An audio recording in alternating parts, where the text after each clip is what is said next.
नमस्कार सभी को। आप सभी का आपके अपने इस YouTube चैनल पर हार्दिक स्वागत है। आज हम आपके सामने NCERT क्लास 10th की जो मैथमेटिक्स की बुक है उसका चैप्टर नंबर 12 आपके सामने प्रस्तुत करने जा रहे हैं। ये जो चैप्टर है ये वर्त के क्षेत्रफल मतलब जो सर्कल है उसके एरिया से संबंधित है। तो इसमें जो सूत्र होंगे पहले हम वो सूत्र देखेंगे और इसके बाद में इस एक्सरसाइज से संबंधित जितने भी क्वेश्चन आंसर हैं उनको हम सॉल्यूशन उनका करेंगे। तो इसमें आज हम 12.1 जो एक्सरसाइज करने जा रहे हैं उससे पहले 12 की एक्सरसाइज में जितने भी जो फॉर्मूले जो सूत्र हैं वो हम देख लेते हैं। तो सबसे पहले इस चैप्टर में आपको क्या क्या देखने को मिलेगा। वर्त की आकृति कैसी होती है। तो वर्त जो होता है वो या तो पहिए के रूप में होता है, गोल होता है वर्त, यही हमें देखना है। तो पहिया भी गोल है, डिजाइन भी गोल है, वाशर भी गोल होता है और जो बर्थडे केक होता है वो भी गोल होता है और ये जो ठेले का पहिया है ये भी क्या है, गोल है। तो यही क्या है, वृत्त है। तो वर्त में हमें क्या क्या देखने को मिलता है, वर्त का परिमाप और क्षेत्रफल। तो इसमें जो परिधि होती है वर्त की उसको सी के रूप में हम डिनोट करते हैं। तो एक वर्त के अनुदिश एक बार चलने में तय की गई दूरी उसका परिमाप होता है। परिधि क्या होती है, जैसे ऐसा एक से शुरू वर्त की परिधि क्या होती है, पूरा एक चक्कर जो होता है वो वर्त की परिधि या परिमाप होता है। तो परिधि बट्टा व्यास बराबर होता है पाई, जिसका मान होता है 22/7। परिधि ज्ञात करने के लिए क्या होगा, पाई को व्यास से गुणा करना पड़ेगा। तो परिधि हम ज्ञात करेंगे तो पाई गुणा व्यास हो जाएगा। व्यास जो होता है वो त्रिज्या का डबल होता है। तो इसको हम पाई गुणा 2r भी लिख सकते हैं। 2r मतलब यहाँ 2r हो गए, 2 त्रिज्याएं हो गई और 2 त्रिज्याएं मिलकर ही क्या बनता है, d मतलब व्यास बनता है। फिर इन दोनों का हम गुणा करते हैं तो ये 2πr अपने पास आ जाता है।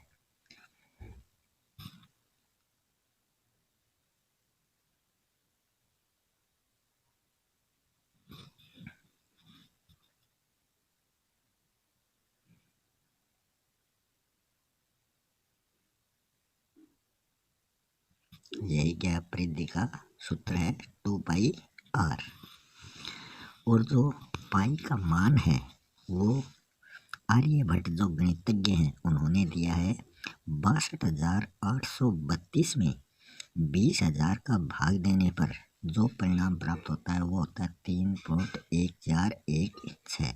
यही 22/7 का होता है 3.14 और 16। तो ये मान लगभग इतना होता है। यहाँ आपको दो आकृतियाँ दिखाई दे रही हैं। तो आकृति 12.2 में दूसरे में हम देखते हैं कि एक आयत की लंबाई जो है, तो ये जो आकृति है यहाँ दूसरे नंबर की, यहाँ पर जो आकृतियाँ बनी हुई है वो आयत के समान बनी हुई हैं। तो एक आयत की जो लंबाई है लगभग वो 1/2 गुणा 2πr और चौड़ाई जो है वो r है। तो आयत की आकृति ऐसी होती है, आमने सामने की भुजाएं इसके बराबर होती हैं। तो इसको 1/2 को 2πr से गुणा करते हैं और चौड़ाई जो होती है वो भी r होती है। तो वर्त का जो क्षेत्रफल है वो 1/2 गुणा 2πr गुणा r होता है।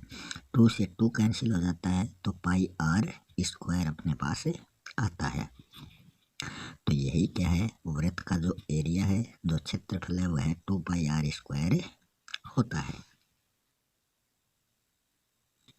तो इसमें हम देखते हैं व्यास को d के रूप में लिखते हैं तो 2r मतलब 2r मिलकर व्यास बनता है। ये तो वृत्त का व्यास होगा। वृत्त की परिधि या परिमाप ज्ञात करने के लिए क्या करते हैं, इसको हम c के रूप में लिखते हैं। इसका फॉर्मूला जो है वो है 2πr। या इसको हम त्रिज्या की जगह व्यास लिखें तो इसको हम 2r जो था वो व्यास था, तो पाई डी के रूप में भी हम इसको लिख सकते हैं। तो ये इसके दो सूत्र हो गए।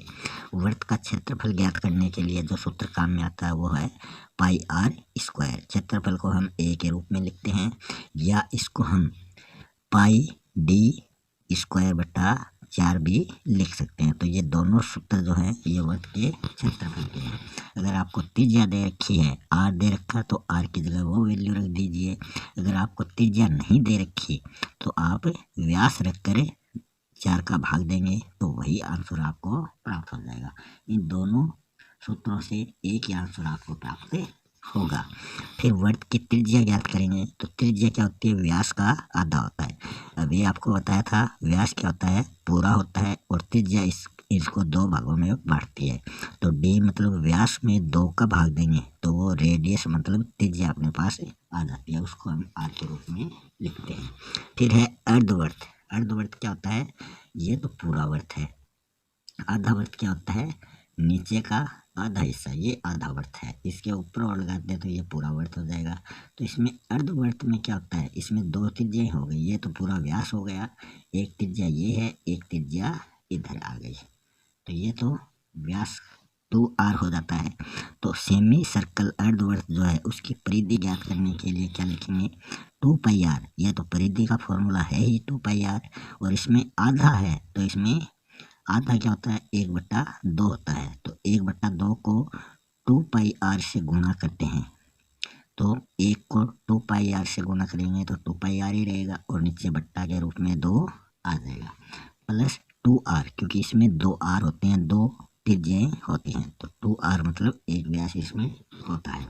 फिर 2 से 2 को कैंसिल कर देते हैं तो ये पाई आर प्लस 2r अपने पास आ जाता है। फिर इसमें जो कॉमन है वो हम लेते हैं, तो r दोनों में कॉमन है, r ले लिया। फिर इसमें बचा क्या? पहले में तो पाई बची और दूसरे में 2 बचा है, तो इन दोनों को हम ब्रैकेट के अंदर लिख देते हैं। फिर अर्धवृत्त जो सेमी सर्कल है इसका क्षेत्रफल ज्ञात करने के लिए क्या करेंगे?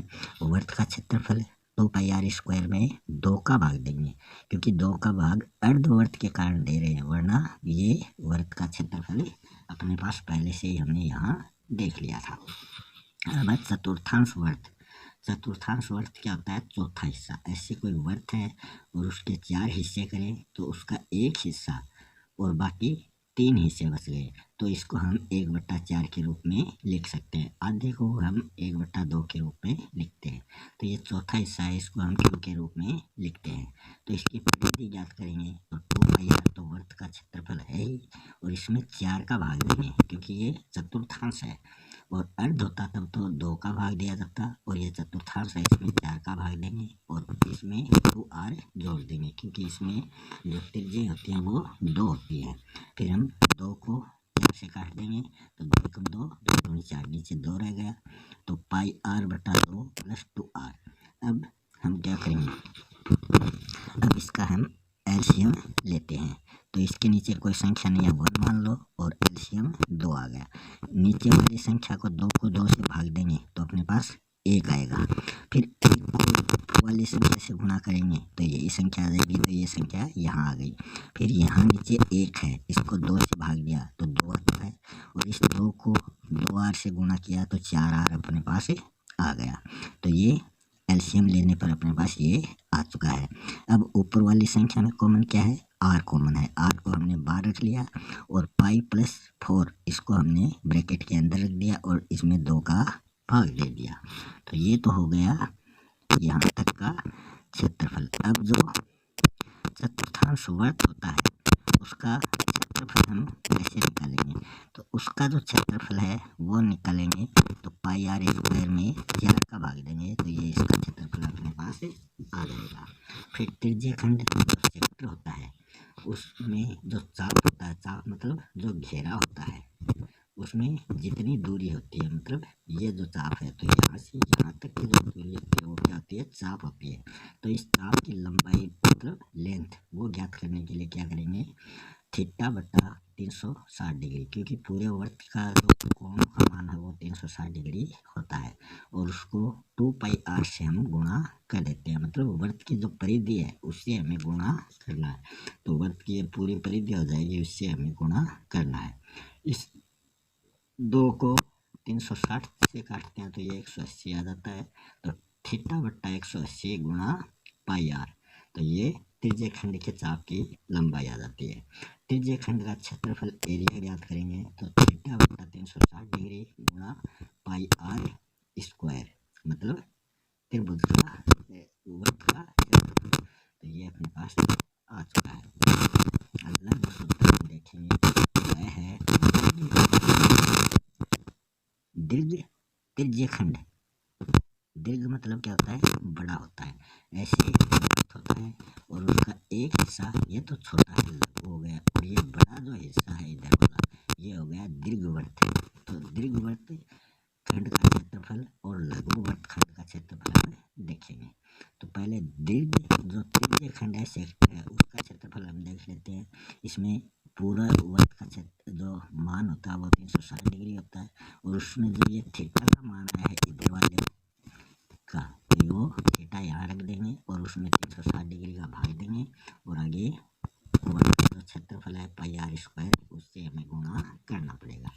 फिर जो वर्तखंड होता है सेगमेंट, उसमें लघुवृत्तखंड का क्षेत्रफल मतलब जो छोटा एरिया है उसको ज्ञात करेंगे। तो कैसे लिखेंगे, तो ऐसे मान लो वर्त है और उसमें ऐसा जो एरिया है तो इसमें आकार तो ये होगा, आकार ये हो गया, तो इसमें जो आर स्क्वायर हो गया और थीटा पाई बटा 360 डिग्री अपने पास आ जाता है, माइनस 1/2 इसका आधा हिस्सा और साइन थीटा, ये लघुवृत्त का क्षेत्रफल ज्ञात करने का फॉर्मूला है। फिर है दीर्घवृत्त खंड का क्षेत्रफल, मतलब इधर वाले हिस्से का, तो इसमें वर्त का क्षेत्रफल माइनस लघुवृत्त खंड का क्षेत्रफल अपने पास निकालेंगे, तब दीर्घवृत्त का क्षेत्रफल अपने पास आ जाता है। अब देखते हैं इस 12.1 वाले एक्सरसाइज के सभी क्वेश्चन और उनका सॉल्यूशन।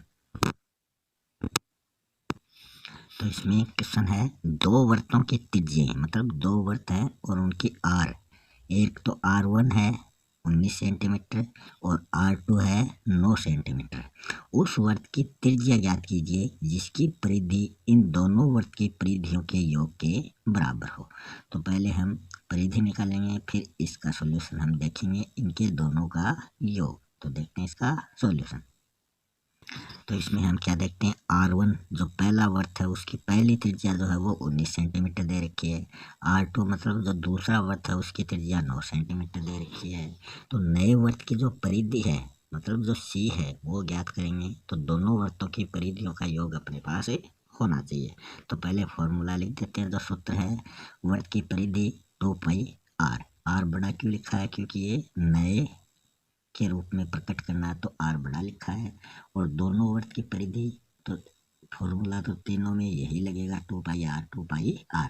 यहाँ 1 इसलिए लिखा है क्योंकि ये R1 है और R2 इसलिए लिखा है क्योंकि ये R2 है। दो यहाँ त्रिज्या अपने पास दे रखे हैं। तो 2πr इजकल टू, इन दोनों में कॉमन क्या है, तो इन दोनों में 2π कॉमन है दोनों में, तो 2π बाहर रख लिया और R1 प्लस R2 ये ब्रैकेट में रख दिए। 2π से 2π कट गए तो इधर ये R बचा, इसको हमने नीचे लिख दिया। R1 की वैल्यू 19 है और R2 की वैल्यू 9 है, दोनों को जोड़ते हैं तो 28 सेंटीमीटर जो है वो R अपने पास, ये त्रिज्या नए वर्त की परिधि की त्रिज्या अपने पास आ चुकी है। तो यही इस क्वेश्चन का राइट आंसर है। सेकेंड वाले क्वेश्चन में पूछा है कि दो वर्तों की त्रिज्या क्रमशः 8 सेंटीमीटर और 6 सेंटीमीटर है। उस वर्त की त्रिज्या ज्ञात कीजिए जिसका क्षेत्रफल इन दोनों वर्तों के क्षेत्रफल के योग के बराबर हो। पहले में परिधि था और इसमें क्या है, क्षेत्रफल है, तो दोनों क्वेश्चन एक जैसे ही हैं। तो हमें वही प्रक्रिया अपनानी है। R1 मतलब पहली त्रिज्या 8 सेंटीमीटर, R2 मतलब दूसरे वर्त की त्रिज्या 6 सेंटीमीटर। तो नए वर्त का क्षेत्रफल वहाँ परिधि था, यहाँ क्षेत्रफल है, तो दोनों वर्तों के क्षेत्रफलों का योग। तो क्षेत्रफल का जो फॉर्मूला है वो होता है पाई आर स्क्वायर। तो इसमें भी पाई आर स्क्वायर 1, क्योंकि 1 वाला ये है, और पाई आर स्क्वायर 2 मतलब 2 वाला ये है।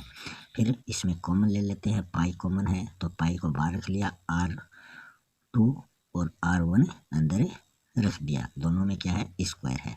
तो पाई से पाई कैंसिल हो गया, इसमें आर स्क्वायर बचा, और इसमें आर स्क्वायर 1 की वैल्यू 8 है तो 8 स्क्वायर हो गया, R2 की वैल्यू 6 है तो 6 स्क्वायर हो गया।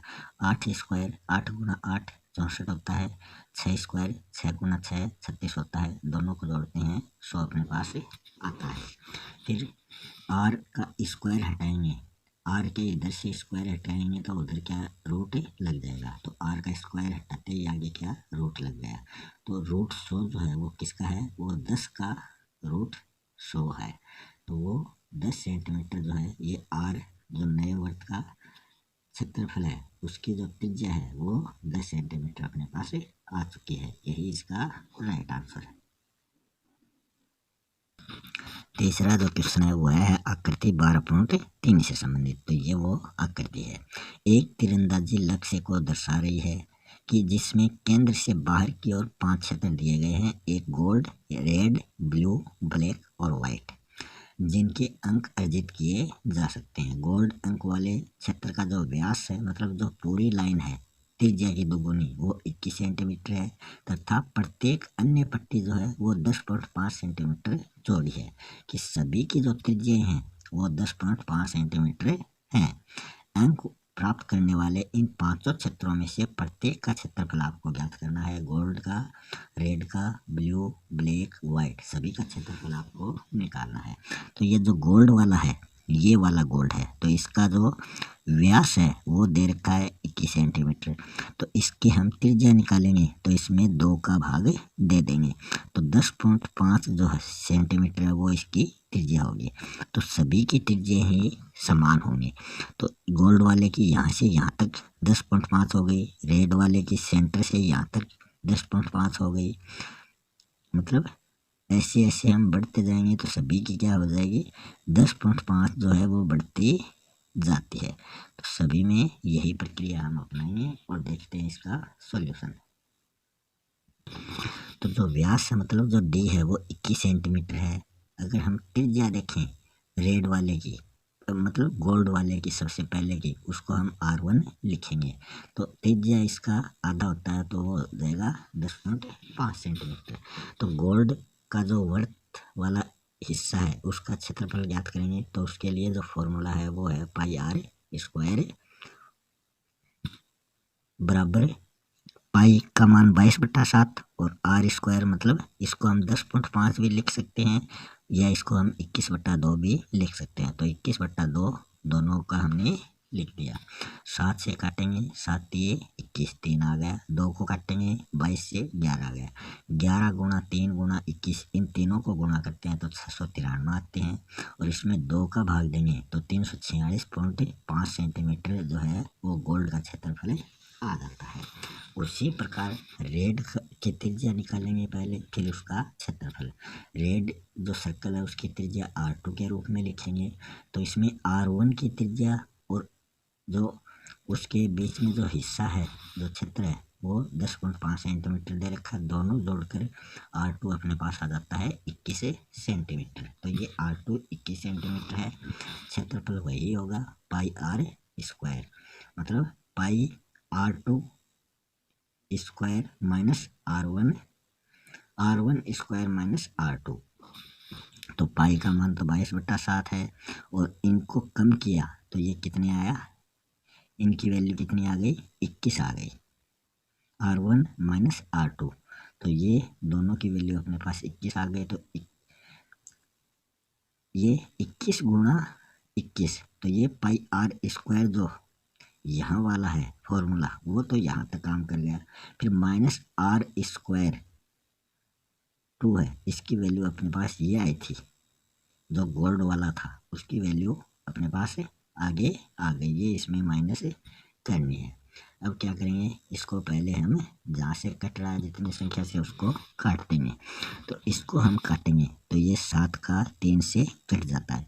22 को 3 से गुणा करते हैं, 21 से गुणा करते हैं तो अपने पास 1386 आते हैं। और माइनस ये गोल्ड वाले का जो क्षेत्रफल आया था वो इसको माइनस कर देते हैं। तो अपने पास 1039.5 सेंटीमीटर स्क्वायर जो है वो रेड वाले का जो क्षेत्रफल है वो अपने पास आ चुका है। उसी प्रकार ब्लू का त्रिज्या निकालेंगे और फिर ब्लू का जो क्षेत्रफल है वो हमें निकालेंगे। तो ब्लू की त्रिज्या को R3 के रूप में लिखेंगे। तो इसमें R2 अपने पास कितना आया था, 21 आया था। इसमें 10.5 और जोड़ देंगे तो 31.5 सेंटीमीटर R3 अपने पास आ चुका है। फिर ब्लू का जो क्षेत्रफल है उसका फॉर्मूला हो जाएगा pi r square minus pi r square. Pi r square मतलब थर्ड, यहाँ जो थर्ड है जो हम अभी निकाल रहे हैं वो तो यहाँ रख देंगे। पाई का मान तो 22/7 हो गया। आर थर्ड की जो आर है वो 31.5 सेंटीमीटर, तो ये 2 बार लिखनी पड़ेगी।